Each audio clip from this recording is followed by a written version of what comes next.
The world runs on wires you'll never see. 99% of international data, your emails, your bank transfers, your video calls, the trillion-dollar heartbeat of global finance doesn't travel through satellites. It travels through cables, thin as garden hoses, laid across the darkest, coldest, most crushing depths of the ocean floor. And in the last few years, something strange has been happening to them. They keep getting cut, not by accident, not by fishing trawlers dragging their nets in the wrong place, by something else, something deliberate. And nobody wants to say it out loud, because saying it out loud means admitting that a new kind of war has already begun. One fought not with missiles, but with anchors. Let's start with the map most people have never seen. Beneath the oceans lie more than 500 submarine cables, stretching over 800,000 miles. That's enough cable to circle the Earth 30 times. They connect New York to London, Los Angeles to Tokyo, and every stock exchange, every military command post, every hospital record system in between. If you've ever wondered how a message sent from Wall Street reaches a server in Singapore in under a tenth of a second, this is how. Fiber optic glass, thinner than a human hair, pulsing light at the speed of information itself,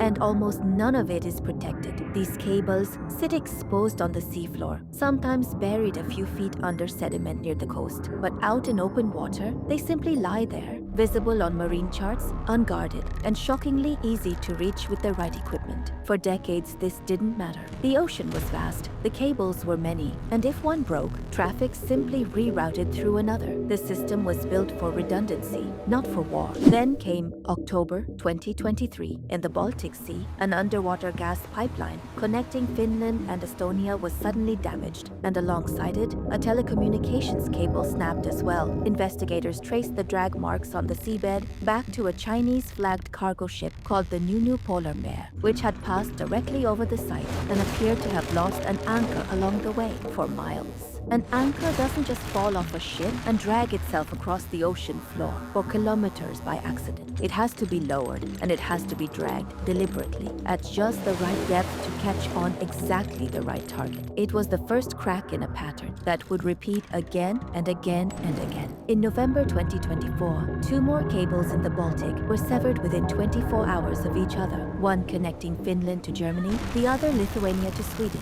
Once again, a ship was nearby, a Chinese-owned bulk carrier called the Yi Peng Shri, which had lingered in the area for hours before the damage occurred, its anchor reportedly down the entire time. European navies scrambled to shadow the vessel. NATO announced a new mission, codenamed Baltic Sentry, deploying ships, aircraft, and underwater drones to patrol the sea and protect the cables running beneath it. For the first time in modern history, a military alliance was organizing a standing patrol specifically to guard telecommunications infrastructure, the same way it once guarded oil convoys and nuclear silos. But the Baltic is only one battlefield in a much larger, quieter conflict. Halfway around the world, near the Taiwanese-controlled islands of Matsu, cables have been severed at least 11 times in 5 years, an extraordinary number for such a small stretch of water. Each time, the culprit is reported to be a Chinese vessel, and each time, Beijing insists it's a coincidence. Fishing boats, aging anchors, rough currents.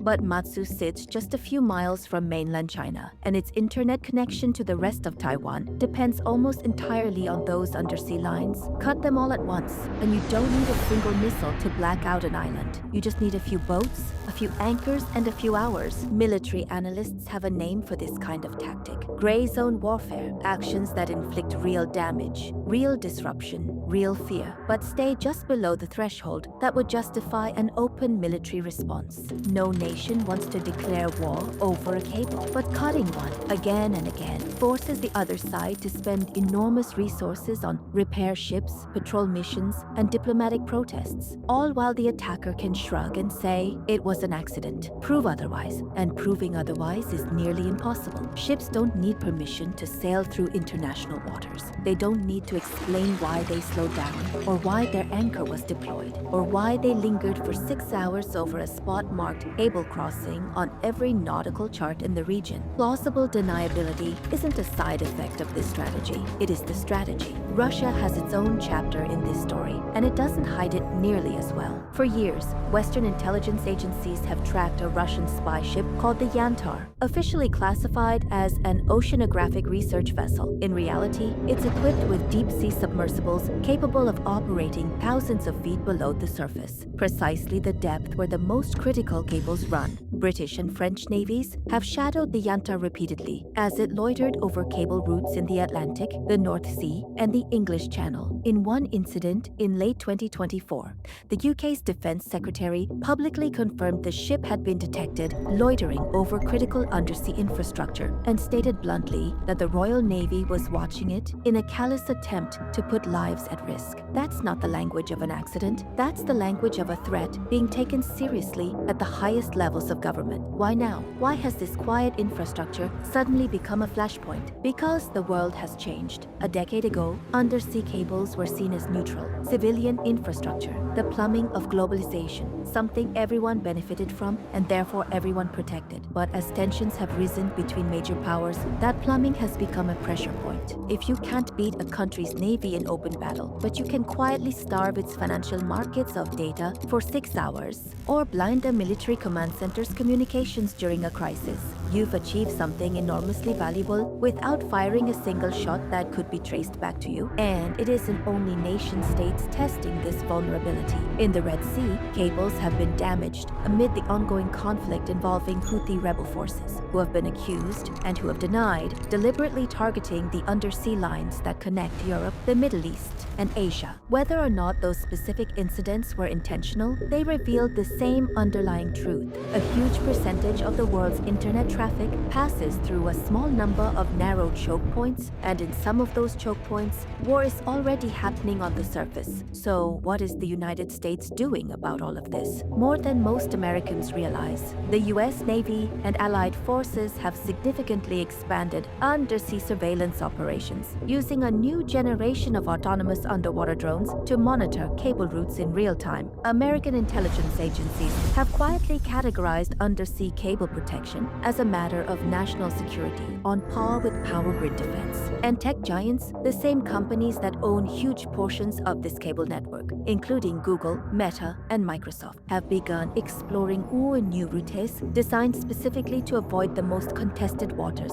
even if it costs more to build them. Because here's the uncomfortable truth: the companies you use every single day, the ones streaming your movies, hosting your cloud storage, processing your credit card payments, don't just rent space on these cables. Many of them own the cables outright. Google alone has ownership stakes in more than 20 submarine cable systems circling the globe, which means when a Chinese-flagged ship drags an anchor across the Baltic seafloor, it isn't just a European problem. It's potentially a Silicon Valley problem, an American consumer problem, a "why is my internet slow tonight" problem, traced all the way back to a rusting anchor thousands of miles away. The scariest part of this story isn't the cables that have already been cut, it's the ones that haven't been yet. Experts estimate that if a handful of the most critical choke point cables were severed simultaneously in a coordinated strike rather than an isolated incident, entire regions could lose the ability to communicate with the outside world for days or even weeks. Financial markets could freeze,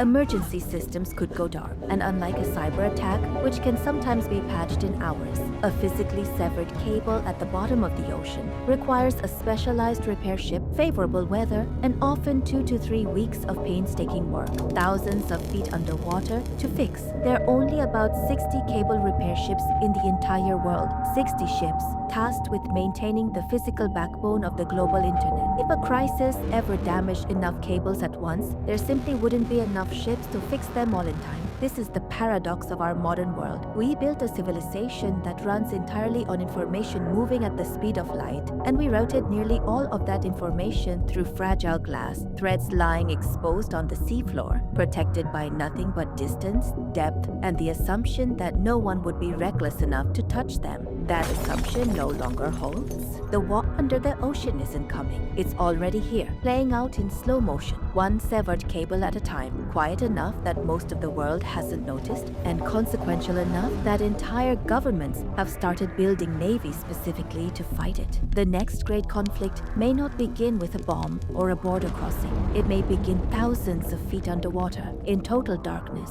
with the quiet click of an anchor hitting glass.